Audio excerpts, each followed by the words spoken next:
Hey everyone, welcome to my channel. ये है class 5th की हिंदी व्याकरण की बुक, जिसमें मैंने फर्स्ट चैप्टर ऑलरेडी अपलोड कर दिया है इसकी वीडियो, और मैंने आपको कंटेंट्स दिखाए थे।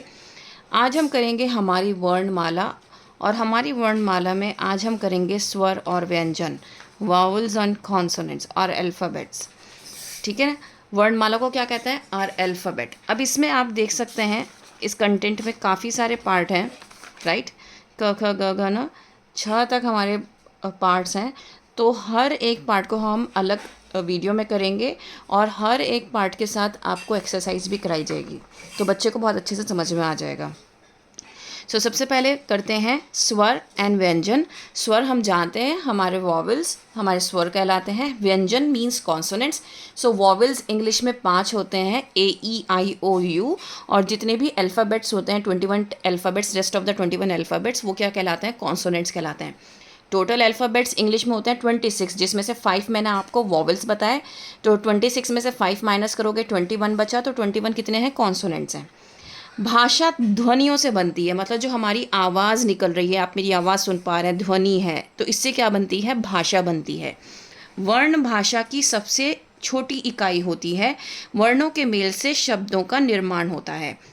वर्ण भाषा की सबसे छोटी इकाई होती है, मतलब अगर मैं कहूँगी, जैसे हम साइंस में पढ़ते हैं ना, cell is the smallest unit, है ना, सेल होता है तो वो सबसे छोटी यूनिट होता है। तो वर्ण भी क्या है? सबसे छोटी यूनिट है, जिसको हम जब मिलाते हैं तो क्या बनता है? वर्ड बनता है।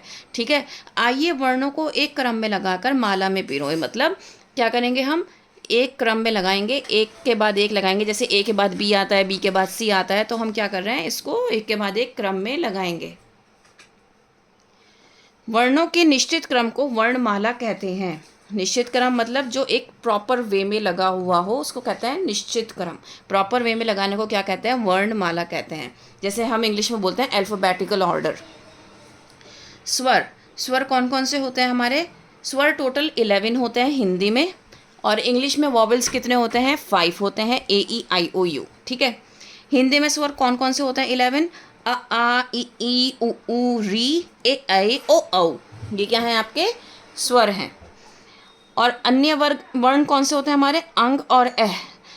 अंग से अंगूर, अहा खाली, हम हमेशा पढ़ते आए हैं, राइट। पोअम भी है इसके ऊपर। व्यंजन क्या होते हैं? कॉन्सोनेंट्स। इंग्लिश में कितने कॉन्सोनेंट्स होते हैं? 21। लेकिन हिंदी में कितने व्यंजन होते हैं, कितने कॉन्सोनेंट्स होते हैं? 35। तो इसका मतलब है कि अगर स्वर 11 हैं और व्यंजन 35 हैं, तो टोटल अल्फ़ाबेट्स कितने हो गए हिंदी में? 46। ठीक है। जिसमें कि 4 संयुक्त व्यंजन भी हैं, अक्ष, त्र, ज्ञ और श्र, जो कि इसमें ऐड नहीं किया गया है। व्यंजन और स्वर में ये अलग से है। केंद्रीय हिंदी निदेशालय के अनुसार अंग और आह को विशेषक चिन्ह डायक्रिटिक मार्क्स में सम्मिलित किया गया है। अंग और आह को अयोगवाह भी कहते हैं। बहुत बार ये क्वेश्चन पूछा जाता है, क्योंकि जब ये चैप्टर आता है तो बहुत बार क्योंकि मल्टीपल चॉइस क्वेश्चंस आने लगे हैं एग्जाम में, तो पूछा जाता है कि इनमें से अंग और आह को क्या कहते हैं, तो उसमें ऑप्शन दे दिए जाते हैं। इनको अयोगवा कहते हैं, इनको संयुक्त व्यंजन कहते हैं, या फिर इनको स्वर कहते हैं, या फिर इनको व्यंजन बोलते हैं। इस तरीके से क्या होगा? ऑप्शंस दिए जाएंगे, बच्चे को सही आंसर पे टिक करना होता है।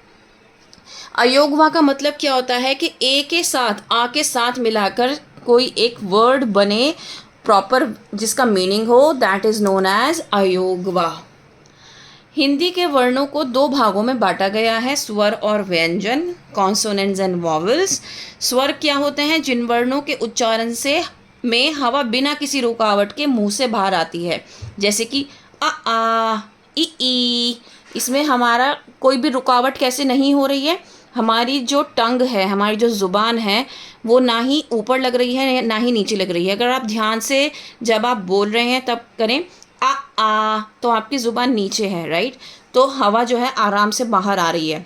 ऐसे जब आप कहोगे ई, ऐसे उ, तो हवा बहुत आराम से बाहर निकल रही है, आपके मुंह से कोई भी रुकावट नहीं है। लेकिन वहीं अगर आप व्यंजन बोलना स्टार्ट करें तो वो कहीं ना कहीं टकरा कर बाहर निकलेगी। जैसे गा गा, तो ग आप क्या कर रहे हो? आपकी टंग देखना खुद से खुद ट्विस्ट हो जाएगी। ट पा, ता। ठीक है ना, आप ये बोलकर देखोगे तब आपको बहुत ज़्यादा पता चलेगा। अधिकतर वर्ण खड़ी पाई, खड़ी पाई का मतलब होता है आ की मात्रा के कारण सीधे खड़े होते हैं। व्यंजनों के उच्चारण में स्वरों की सहायता भी लेनी पड़ती है। जब हम व्यंजन बोलते हैं तो उसमें हमें स्वरों की सहायता, वॉवल्स की सहायता ज़रूर लेनी पड़ती है। क को हम क तभी लिखते हैं जब इसमें आ मिला हो, जैसे कि अदरवाइज ये ऐसे होगा। तो का में हमें क्या मिलाना होता है, अ मिलाना होता है, तभी ये क्या कहलाया जाएगा, का कहलाया जाएगा। ठीक है, तो इसीलिए कहा गया है कि व्यंजनों के उच्चारण के लिए हमें क्या पड़ेगी सहायता, स्वर की सहायता पड़ेगी। क फ को स्वर रहित बनाने के लिए खड़ी पाइना हटाकर इनकी खुंडी हटाई जाती है, जैसे क फ, क्योंकि इन्हें हम अन्य किसी तरीके से आधा नहीं लिख सकते। खुंडी किसे कहते हैं, ये जो आगे वाला पार्ट इसका ये ऐसे झुका हुआ है, ये वाला जो पार्ट इसका झुका हुआ है, दैट इज नोन एज खुंडी। तो इसको क्या करते हैं हम फिर आधा का कैसे लिखते हैं, ऐसे लिखते हैं, इसको आगे ऐसे झुकाते नहीं हैं। जब हम इस पार्ट को नहीं कर रहे हैं तो ये क्या है, आधा का है, ऐसे लिखा तो आधा का है। ठीक है, जब किसी व्यंजन के स्वर नहीं मिला होता तो उसके नीचे एक तिरछी रेखा लगाई जाती है जो हल चिन्ह कहते हैं, जैसे ट ह। इसको क्या कहते हैं, हलंत भी बोलते हैं, हल चिन्ह। हलंत हम संस्कृत में बोलते हैं, दैट इज़ नोन एज हल चिन्ह इन हिंदी। गोल वर्णों, अब ये जो है ये आप बहुत ध्यान से सुना, ड छ ट ठ ड ढ द ह को स्वर रहित बनाने के लिए इनके नीचे हल चिन्ह लगाया जाता है, क्योंकि इन्हें हम आधा नहीं लिख सकते। इनमें से कोई भी अल्फाज ऐसा नहीं है, कोई भी वर्ड ऐसा नहीं है जिसको हम आधा लिखें, तो इसके लिए हम क्या करते हैं, हल चिन्ह का इस्तेमाल करते हैं। हल चिन्ह से क्या हो गया, उस वर्ड को हम आधा बोल रहे हैं, ये हमें क्या कराता है, ये इंडिकेट करता है। बाकी वर्णों में खड़ी पाई हटा दी जाती है, जैसे आधा च ज ठ। अगर आप ध्यान से देखो इनमें सब में खड़ी पाई, जो डंडा है वो हटा दिया गया है, थ का डंडा भी हटा दिया गया है, धा का भी हटा दिया गया है, घा का भी, ग का भी, व का भी। ठीक है ना, ड और ढ के उच्चारण में जीभ को ऊपर उठाकर आगे की ओर फेंका जाता है, ये ड और ढ से भिन्न है।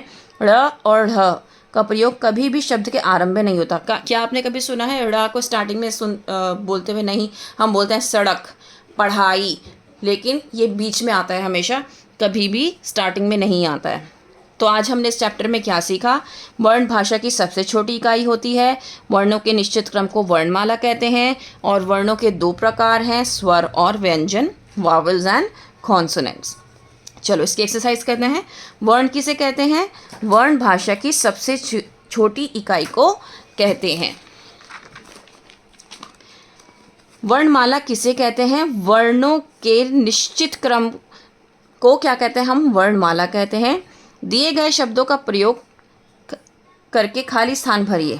तो यहाँ पर कुछ वर्ड्स गिवन हैं। जिन वर्णों के उच्चारण में हवा बिना किसी रुकावट के मुंह से बाहर आती है वह स्वर कहलाते हैं। जिन वर्णों के उच्चारण में हवा कहीं ना कहीं टकराकर बाहर निकलती है वो व्यंजन कहलाते हैं। अधिकतर वर्ण खड़ी पाई के कारण सीधे खड़े होते हैं। खड़ी पाई क्या मतलब क्या है, ये आ का डंडा। जब किसी व्यंजन में स्वर नहीं मिला होता तो उसके नीचे लगी तिरछी रेखा हल चिन्ह कहलाती है। वर्ण दो प्रकार के होते हैं, स्वर और व्यंजन। किन गोल वर्णों को स्वर रहित बिना बनाने के लिए उनके नीचे हल चिन्ह लगाया जाता है, लिखिए। तो ये सारे व्यंजन हैं, ड छ ट ठ ड ढ द ह। तो ये सारे वो व्यंजन हैं, ये सारे गोल वर्ण हैं जो कि जिनके नीचे हल चिन्ह लगाया जाता है, क्योंकि ये आधे लेटर्स नहीं लिखे जा सकते। ठीक है, नेक्स्ट वीडियो में हम करेंगे आगत ध्वनियाँ। जैसे कि मैंने बताया था कि इसके बहुत सारे पार्ट्स हैं इस चैप्टर में, तो हम हर एक पार्ट को विद वर्कशीट अलग अलग वीडियो में करेंगे। उम्मीद करती हूँ कि ये चैप्टर आपको अच्छे से समझ में आया होगा। Please like, share and subscribe. That's all, thank you.